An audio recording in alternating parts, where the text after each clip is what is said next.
दोस्तों इस वीडियो में हम लोग पढ़ेंगे एक वर्ल्ड फेमस ऐसे, ड्रीम चिल्ड्रन अ रेवरी। इस ऐसे को लिखा था एक ऐसे आदमी ने जिसकी पूरी लाइफ ट्रेजेडीज ही ट्रेजेडीज से भरी हुई थी। मैं बात कर रहा हूं चार्ल्स लैम्ब की। दोस्तों चार्ल्स लैम्ब एक गरीब फैमिली में पैदा हुए थे, लेकिन इनकी गरीबी से ज्यादा इन्हें अगर किसी चीज ने परेशान किया तो इनकी लाइफ में हुई ट्रेजेडीज ने, जिनकी वजह से इन्हें लिखना पड़ा। आगे चलकर Charles Lamb prince of English essays कहलाए। शायद इनकी मेहनत का नतीजा था जो इस लेवल पर ये पहुंच गए। इनकी लाइफ की सबसे बड़ी ट्रेजेडी तो ये रही कि ये एक लड़की को पसंद करते थे जिसका नाम था एन सिमंस, लेकिन वो एक अनसक्सेसफुल लव स्टोरी थी। फिर उसके बाद मेंटली अनस्टेबल होने की वजह से इन्हें कुछ टाइम अपनी जिंदगी का कुछ हिस्सा एक असाइलम में गुजारना पड़ा। उसके बाद सबसे बड़ा और सबसे भयानक किस्सा तो यह हुआ कि एक दिन इनकी मेंटली अनस्टेबल सिस्टर ने इनकी मदर का मर्डर कर दिया। उसके बाद में बहन की, फैमिली की सारी रिस्पॉन्सिबिलिटी सब इनके सर आ गई। इतनी सारी लाइफ की प्रॉब्लम्स को झेलने के बाद में भी आज हमारे Charles Lamb prince of English essays कहलाते हैं। दोस्तों ये एक इंस्पिरेशन है। चलिए इनका ड्रीम चिल्ड्रन शुरू करते हैं। बड़ा कमाल का ऐसे है दोस्तों, इतना अच्छे से इस ऐसे को कोई नहीं समझा पाएगा जितना अच्छे से मैं इस वीडियो में समझाने वाला हूं। तो गौर से सुनना। Children love to listen to stories about their elders when they were children. मतलब बच्चे जो होते हैं ना, उन्हें अपने एल्डर्स की कहानियां सुनना बड़ा पसंद है। जैसे मैं अपने फादर से बोलता था, मुझे कहानी सुनाओ, जब आप बच्चे थे तो आपकी लाइफ कैसे थी। आज मेरे पास इंस्टाग्राम है, फेसबुक है, इतने सारे सोशल नेटवर्किंग साइट्स हैं, मैं अपना टाइम पास कर सकता हूं। लेकिन आप कैसे टाइम पास करते थे उस टाइम पर? तो मुझे अपनी कहानियां सुनाओ। चार्ल्स लैम्ब ऐसा ही बोल रहा है कि बच्चों को अपने एल्डर्स की यानी बड़ों की कहानियां सुनना बड़ा पसंद है, टू स्ट्रेच देयर इमेजिनेशन। यहाँ पे चार्ल्स लैम्ब बोलते हैं अपने बच्चों के लिए कि उनकी इमेजिनेशन का स्तर बढ़ाने के लिए, या फिर उनकी इमेजिनेशन को एक नया डायमेंशन दिखाने के लिए, या फिर कहें कि नेक्स्ट लेवल पर ले जाने के लिए मैंने उन्हें किसकी कहानियां सुनाना प्रेफर किया? ग्रेट अंकल की और ग्रैंड डेम। ग्रैंड डेम का मतलब दादियों की, परदादियों की कहानियां। whom they never saw, जिनको उन्होंने कभी नहीं देखा। मतलब अपने दादा परदादा को मेरे बच्चों ने कभी नहीं देखा, तो मैं उनकी कहानियां उन्हें सुनाऊंगा ताकि उनकी इमेजिनेशन का एक लेवल बढ़े। It was in this spirit that my little ones, यहाँ पे अपने बच्चों की बात कर रहे हैं कि इसी स्पिरिट के साथ में मेरे बच्चे, मेरे लिटिल वंस बच्चों को कहा जाता है, क्रैप्ट अबाउट मी। क्रैप्ट का मतलब होता है दोस्तों, यहाँ पे चार्ल्स लैम्ब ने इस वर्ड का यूज ऐसे किया है कि चुपके से चुपचाप आकर मेरे बच्चे मुझसे चिपक कर लेट गए या लिपट कर लेट गए। क्रैप्ट अबाउट मी का मतलब लिपट कर मुझसे लेट गए, उनको कहानी सुननी थी। The other evening to hear about their great grand mother Field. यहाँ पे ग्रेट ग्रैंड मदर की बात की जा रही है, यानी चार्ल्स लैम्ब के बच्चे हैं तो उनकी ग्रेट ग्रैंड मदर का मतलब चार्ल्स लैम्ब की भी वो ग्रैंड मदर तो रही होंगी। और उस लेडी का नाम क्या था? फील्ड। देखकर तो ऐसा लग रहा है जैसे चार्ल्स लैम्ब के बच्चे हर शाम को उनके पास आ जाते हैं कहानियां सुनने के लिए कि पापा कहानी सुनाओ। Who lived in a great house in Norfolk. Norfolk है ये, एक जगह का नाम है दोस्तों। वहां पर मेरी ग्रेट ग्रैंड मदर रहती थी। यहाँ पे ब्रैकेट में क्या बोलते हैं Charles lamb? 100 time bigger than that in which they and पापा लिव्ड। मतलब यहाँ पे चार्ल्स लैम्ब और उनके बच्चे जिस घर में रह रहे हैं उससे भी 100 गुना ज्यादा बड़ा घर। अब 100 गुना ज्यादा बड़ा घर तो बहुत बड़ा हो जाएगा, लेकिन यहाँ पर बोला गया है बड़ा दिखाने के लिए कि बच्चों, हमारी जो ग्रैंड मदर थी मिसेस फील्ड, वो बहुत बड़े घर में रहती थी। वो इतना बड़ा घर था कि जिस घर में अभी हम रह रहे हैं ना, उससे भी 100 गुना ज्यादा बड़ा घर। और वो घर किस तरफ था? नॉरफॉक नाम के इलाके में। Which had been the scene so at least it was generally believed. इन लाइनों का मतलब ये है कि 100 गुना बड़े घर के साथ में किससे कहानियां बहुत जुड़ी हुई थी, कि जनरली ऐसा माना जाता था। इट वाज जनरली बिलीव्ड का मतलब जनरली ऐसा माना जाता था that part of the country, मतलब उस जगह पर जहां पर वो 100 गुना बड़ा घर जो था जिसमें उनकी ग्रैंड मदर रहती थी चार्ल्स लैम्ब की, of the tragic incidents which they had lately become familiar with. उस घर के साथ में कुछ ट्रेजिक इंसिडेंट्स जुड़े हुए हैं जो उसे भूत बंगला टाइप से बनाता है। With from the ballad of the children in the wood. दोस्तों ये ballad of the children in the wood एक बैलेड है, यानी एक कहानी है। इसमें एक क्रूअल अंकल ने, यानी एक बहुत ही घटिया टाइप का आदमी था, जिसने अपने 2 बच्चों को, भतीजे भतीजियों को मारने के लिए जंगल में भेज दिया 2 चोरों के साथ में, यानी 2 मर्डरर्स के साथ में। तो वो जो घर था उसके बारे में एक अफवाह थी कि उस घर में 2 बच्चों का मर्डर हुआ है। और मर्डर किसने करवाया था? उन बच्चों के अंकल ने, चाचा ने या ताऊ ने।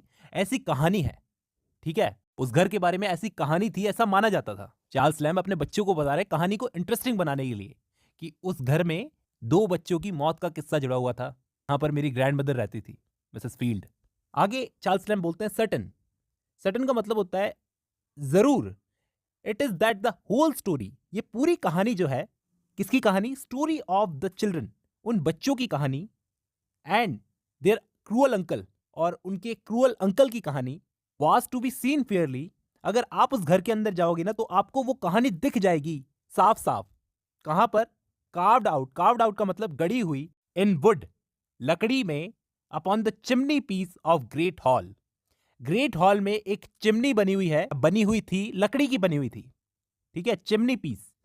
वो लकड़ी की बनी हुई चिमनी पर कार्व्ड आउट मतलब वो कहानी गढ़ी गई है एक तरीके से। वो चिमनी कहां है? लकड़ी की चिमनी ग्रेट हॉल में, उस घर के ग्रेट हॉल में। The whole story down to the robin redbreast, वो पूरी कहानी उन बच्चों के मर्डर से लेकर रॉबिन रेडब्रेस्ट ने उन बच्चों की कब्र को कैसे ढका था, ये पूरी कहानी चिमनी पर लिखी हुई थी, गड़ी हुई थी एक तरीके से। अब दोस्तों ये रॉबिन रेडब्रेस्ट क्या है? अकॉर्डिंग टू दिस स्टोरी, इस स्टोरी के अनुसार रॉबिन रेडब्रेस्ट कुछ इस तरह के बर्ड्स होते हैं जिन्होंने उन बच्चों को मारा गया था जंगल में ले जाकर, उनकी डेड बॉडीज को ढका था पत्तों से, हाँ, लीव से। ये पूरी कहानी उस लकड़ी की चिमनी पर गड़ी हुई थी। लेकिन फिर बाद में till a foolish rich person, एक बेवकूफ अमीर आदमी ने क्या किया? उस चिमनी को हटवा दिया या उतरवा दिया। Pulled it down. Pulled it down का मतलब उस चिमनी को निकलवा दिया वहां से। To set up a marble one, और उस चिमनी की जगह एक मार्बल की चिमनी लगवा दी। वन ऑफ मॉडर्न इन्वेंशन, ये मॉडर्न टाइप की चिमनी थी। पुरानी चिमनियों को अब कोई पूछता नहीं था, लकड़ी की चिमनियों को, इसलिए लकड़ी की चिमनी उसने हटवा दी। With no story upon it, और उस चिमनी पर कोई स्टोरी नहीं थी, मतलब मार्बल की चिमनी पर कोई भी ऐसी स्टोरी नहीं थी जो लकड़ी की चिमनी पर थी। अब गौर से सुनना दोस्तों। Here Alice put out one of her mother's looks. यहां पे चार्ल्स लैम्ब ने पहली बार जिन बच्चों को वो कहानी सुना रहे हैं उन बच्चों में से एक बच्चे का नाम लिया है। बच्चे का नहीं, बच्ची का नाम लिया है। एलिस यहां पर उनकी बेटी है। यहां पर चार्ल्स लैम्ब बोल रहे हैं जब मैंने ये किस्सा उसे सुनाया, जो अभी तक कहानी मैंने उसको सुनाई, तो उसने अपनी माँ की तरह लुक देते हुए मुझे कहा, चार्ल्स लैम्ब बोल रहे हैं मेरी बीवी की तरह वो लुक देती, too tender to be called a breeding. दोस्तों कुछ लोग अपनी वाइफ से इतना प्यार करते हैं, चार्ल्स लैम्ब भी करते थे, वैसे बोलते हैं कि उसकी माँ का लुक भी कुछ ऐसा ही था जैसा वो लुक दे रही थी। वो ऐसा लुक देकर बोली कि डांटने फटकारने का मन भी नहीं करता। अब ब्रीडिंग का मतलब होता है डांटना फटकारना। लाइन के थ्रू चार्ल्स लैम्ब अपने बच्चों का रिएक्शन बताने की कोशिश कर रहे हैं। जब मैं उन्हें स्टोरी सुना रहा था तो वो कैसे रिएक्शंस दे रहे थे। वैसे इस कहानी के एंड में जाकर आपको एक झटका भी लगने वाला है, वो मैं अभी नहीं बताऊंगा, इसको एंड करते हुए बताऊंगा। Then I went to say, Charles Lamb बोलते हैं मैं ऐसा जरूर कहूंगा, how religious and how good their great grand mother Field was, कि जो ग्रेट ग्रैंड मदर थी फील्ड, जिसकी कहानी सुनाई जा रही है, वो उस घर की केयर टेकर थी। मालकिन तो नहीं थी, केयर टेकर थी। वो बहुत रिलीजियस थी, बहुत गुड नेचर्ड थी। How beloved and respected by everybody, हर कोई उनकी रेस्पेक्ट करता था, हर कोई उन्हें प्यार करता था। ये देखो आगे वाली लाइन में वो क्लियर कर रहे हैं, कह रहे हैं दो she was not Indeed the mistress of this great house, कि भले ही वो उस घर की मिस्ट्रेस यानी मालकिन तो थी नहीं, but had only the charge of it, लेकिन उनके पास में चार्ज था इस घर, यानी पूरे घर को अकेली वही कंट्रोल करती थी। यहां पे ब्रैकेट में वो लिखते हैं and yet it some respects, कुछ मायनों में, सम रेस्पेक्ट्स का मतलब कुछ मायनों में, she might be said to be the mistress of it too, कहा जा सकता है कि वाकई में वो उस घर की मालकिन थी। कुछ मायनों में ऐसा लगता था, जिस तरह वो घर की केयर करती थी, कोई मालिक भी नहीं करेगा इस तरीके से केयर करती थी। अपना बना के, अपना समझ के वो उस घर की केयर करती थी। वाकई कुछ लोग ऐसे होते हैं। Committed to her by the owner, और ये जिम्मेदारी हमारी ग्रेट ग्रैंड मदर के ऑनर ने उनको दी थी। इस घर का जो मालिक था वो उन्हें सौंप के गया था जिम्मेदारी की इस घर की देखभाल करना अच्छे से। Who preferred living in a newer and more fashionable mention, वो मैंशन का मतलब होता है एक नया घर। वो जो मालिक था ना, जिसने मेरी ग्रेट ग्रैंड मदर को ये जिम्मेदारी दी थी कि घर संभालना, वो एक नए घर में रहना पसंद करता था जो कि मोर फैशनेबल था।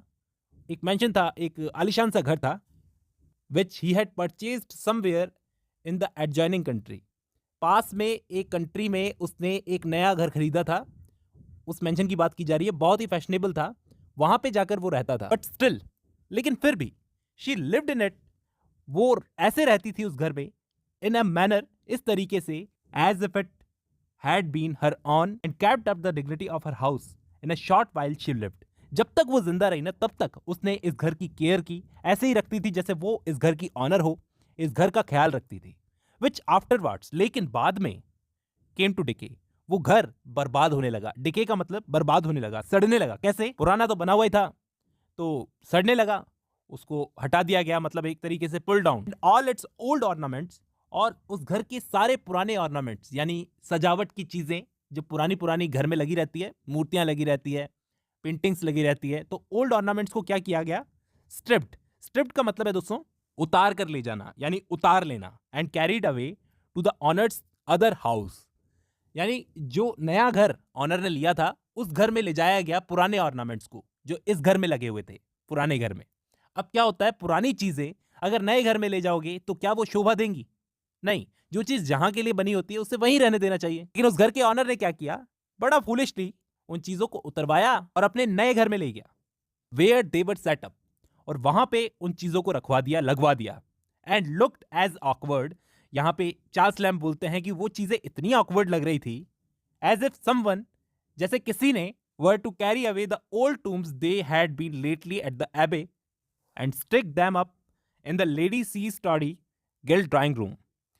पुरानी कब्रों के सामान को उठाकर, या फिर शायद यहां पर यह बोलने की कोशिश कर रहे हैं कि पुरानी कब्रों को उठाकर इसी ड्राइंग रूम में अगर लगा दिया जाए सजाने के लिए तो कैसा लगेगा। तो पुराने सामान को रखकर ऐसा ही लग रहा था वो नया घर। अब दोस्तों दूसरी इंपॉर्टेंट लाइन यहां पर नोट करना, हियर जॉन स्माइल्ड। यहां पर जॉन जो है वो चार्ल्स लैम्ब का बेटा है ना। किस्सा सुनने के बाद वो स्माइल करता है। हियर जॉन स्माइल का मतलब वो स्माइल करता है, एज मच एज टू से, वो बस इतना कहता है, that would be foolish Indeed, कि ये तो बहुत ही बेवकूफी वाली बात हो गई ना कि पुराने सामान को ले जाकर नए घर में लगाया गया। तो आगे क्या बोलते हैं, and then I told how, और फिर मैंने उनको बताया, अपने बच्चों को बताया कैसे, when she came to die, यानी ग्रेट ग्रैंडमदर फील्ड की जब डेथ हुई, हर फ्यूनरल, तो उनके अंतिम संस्कार में यानी लास्ट टाइम पर उनके फ्यूनरल को किसने अटेंड किया? ऑल द पुअर, यानी बहुत सारे गरीब लोग थे उनके फ्यूनरल में, बाय अ कॉन्कर्स। कॉन्कर्स का मतलब है दोस्तों एक बड़े से मैदान टाइप के इलाके में उनका फ्यूनरल रखवाया गया था। वहां पर बहुत सारे गरीब लोग भी आए थे and some of gentry too, कुछ जेंटल लोग भी थे। द नेबरहुड, आसपास के इलाकों से बहुत सारे गरीब अमीर सब लोग आए उनके फ्यूनरल में, यानी काफी सारे लोग जानते थे, बहुत प्रोमिनेंट थी वो। फॉर मैनी माइल्स राउंड, बहुत दूर दूर से, कुछ मीलों दूर से भी आए थे, to show their respect of her memory, उनकी याद में सम्मान के तौर पर वो लोग वहां पर आए थे। Because she had been such a good and religious woman, वो बहुत ही गुड और रिलीजियस औरत थी। सो गुड इंडीड, वो इतनी अच्छी थी, that she knew all the psaltery by heart, वो अपने दिल से साल्ट्री, साल्ट्री का मतलब होता है दोस्तों रिलीजियस सॉन्ग टाइप से, वो दिल से उन्हें याद थे। And a great part of testaments beside, जिसके अलावा बाइबल के टेस्टामेंट्स उनको याद थे। तो बहुत रिलीजियस लेडी थी, इसलिए बहुत सारे लोग उनको जानते थे। अब ये कहानी सुनते सुनते here little Alice spread her hands, तो एलिस जो थी बेटी चार्ल्स लैम्ब, उसने अपने हाथ फैला लिए।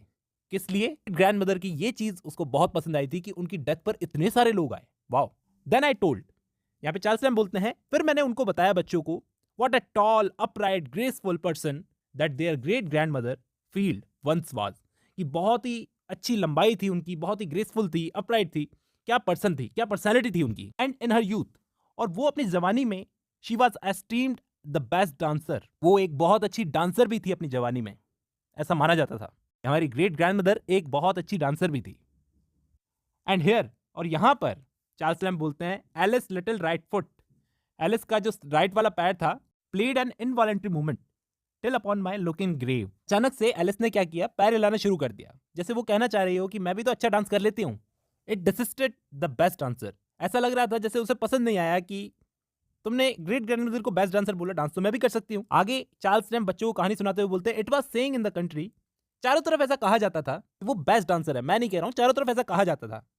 Till a cruel disease called the cancer, लेकिन एक दिन अचानक उन्हें कैंसर हो गया। कैंसर वैसे धीरे धीरे होता है, स्टेजेस बढ़ती जाती है इसकी। केम, आ गया उनकी जिंदगी में, and bowed her down with pain, उनकी जो स्पिरिट थी, वो जो खड़ी रहती थी सीधी, इतनी बड़ी पर्सनैलिटी थी वो झुक गई उस पेन, उस दर्द के मारे। भले ही उस कैंसर के दर्द ने उनके शरीर को भले ही झुका दिया, but it could never bend her good spirits, लेकिन उनकी गुड स्पिरिट्स को वो झुका नहीं सका और मेक देम स्टूप, और झुकने पर मजबूर नहीं किया।